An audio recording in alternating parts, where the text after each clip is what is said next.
pleasant day everyone! It's me again, SIR.A, your science teacher, and welcome back to my virtual class.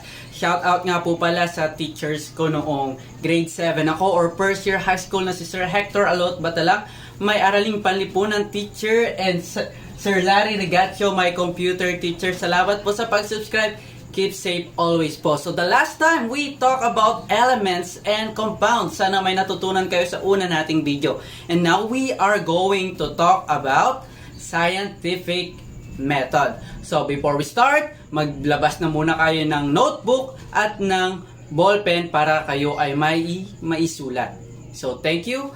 So let's get started. So scientific method. So pag-usapan natin ngayong araw. So what is scientific method?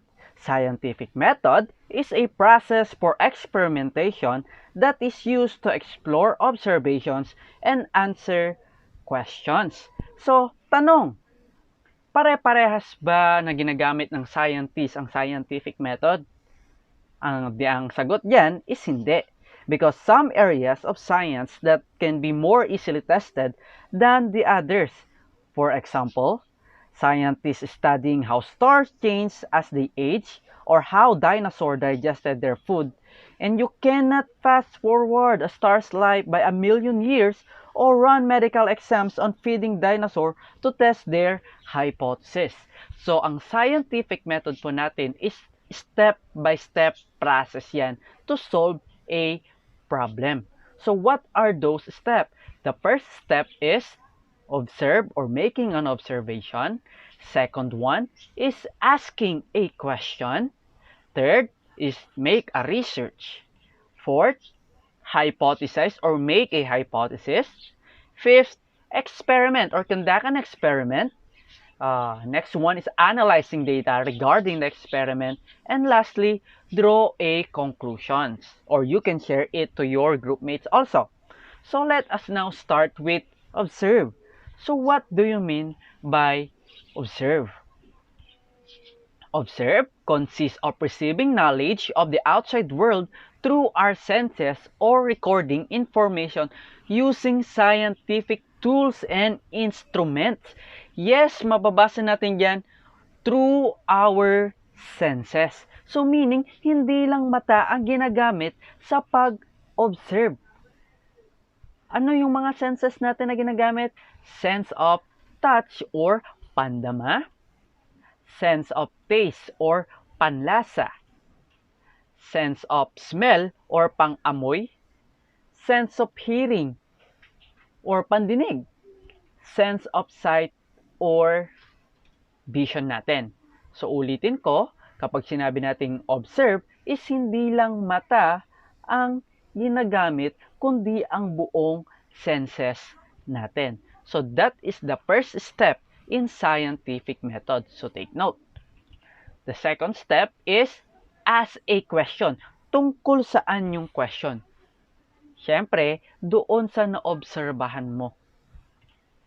Your question should be worded so that it can be answered through experimentation. Keep your question concise and clear. So, dapat alam mo yung pinupunto ng tanong so that everyone knows what you are trying to solve. The question should have a purpose. Why do you want to know? How does this matter? Who wants to know? So, dapat may purpose yung katanungan mo. And syempre, yung purpose nun is to masagot ito. So, ano yung susunod natin na step para masagot yon? Is to make a research. Tungkol saan yung research? Syempre, make a research regarding your question na na-observe mo. So, gather basic background information related to your question and to determine what is already known or given para mas mabilis nating masagot yung katanungan mo na naobserbahan mo. So, ulitin natin na daanan natin sa observe, na daanan natin si ask question, and then ito si research na tungkol sa katanungan mo. Ano ang susunod kay research? Hypothesize or make a hypothesization. Hypothesis, this is actually an educated guess or answer to your question based only upon your knowledge and completed research. So ulitin ko, educated guess. So meron kang basehan. So ano yung naging basehan mo? Yung research mo. Hypothesis is a potential answer to the question, one that can somehow be tested. So, susunod sa hypothesis is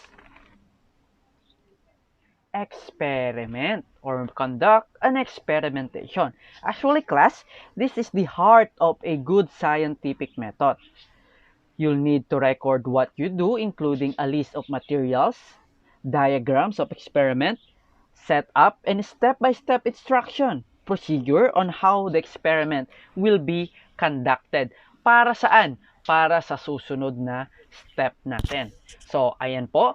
After forming a hypothesis, an experiment must be set up and performed to test the hypothesis. An experiment must have an independent variable, which is something that is manipulated by the person during the experiment. Again, when we say independent variable, it is something that is manipulated by the person doing the experiment. And a dependent variable, which is the thing being measured, and which may be affected by the independent variable. So magkakonekta si independent and dependent variable. All other variables must be controlled so that they do not affect the outcome during an experiment. And of course, during an experiment, data is collected. Again, bakit kailangan natin i-collect yung data? Para sa susunod natin na step, which is the analyzing data. So after performing an experiment and collecting data, one must analyze the data.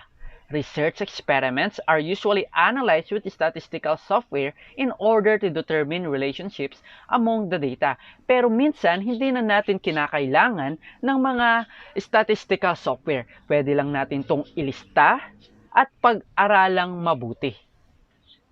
One would look at the data and see how they correlate with the change in the independent variable. So ulitin ko, may dalawa tayong variable, independent and the dependent variable. And they are very crucial in the analyzing data. So again, during an experiment, we need to collect data. So after analyzing the data to your experiment, sasagutin na natin yung katanungan mo or yung question mo na naobserbahan mo, na ginawan mo rin ng research, which is drawing a conclusion. This is actually the last step na pwede mong i-share niyan. If the data support the hypothesis, then the hypothesis may be the explanation for the phenomenon. However, multiple trials must be done to confirm the results, and it's also important to make sure that the sample size, the number of observations made, is big enough. So, dapat ginawa ito ng paulit-ulit. Dapat naobserbahan ito ng paulit-ulit para hindi natin masabi na chance lang yung nangyari. If the data do not support the hypothesis, then more observation must be made. A new hypothesis is formed, and the scientific method is used all over again. So, yung kapag na-analyze mo na yung data, nakagawa ka na ng experiment, at hindi sinusuportahan ng data mo, yung hypothesis mo, uulitin mo yung hypothesis mo, gagamitin mo ulit yung scientific method. Then, when a conclusion is drawn, the research can be presented to others to inform them of the findings and receive input about the validity of the conclusion drawn from the research. So, yun po yung scientific method natin. So, ito po yung mga sources